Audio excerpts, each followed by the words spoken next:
commission sent a letter to Governor Kevin Stitt asking them to veto House Bill 1775, which would basically ban colleges and universities from requiring gender and sexual diversity training or counseling.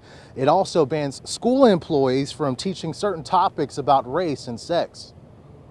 This bill sets certain boundaries that we will not cross.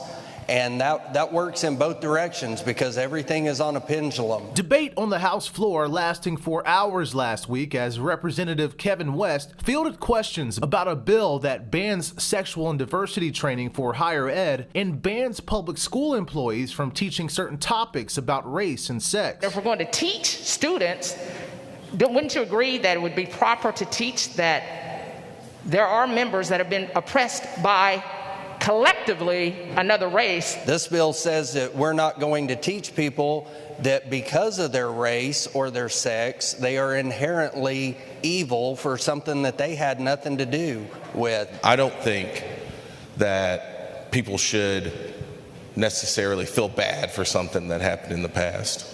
But this year, we'll celebrate 100 years since the race massacre.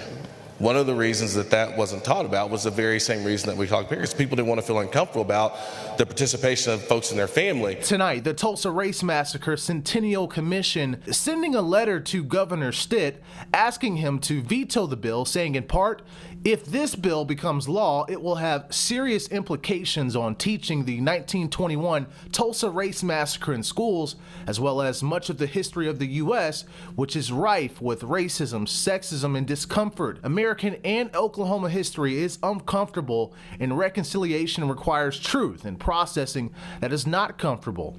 Paris Jones, KOCO 5 News.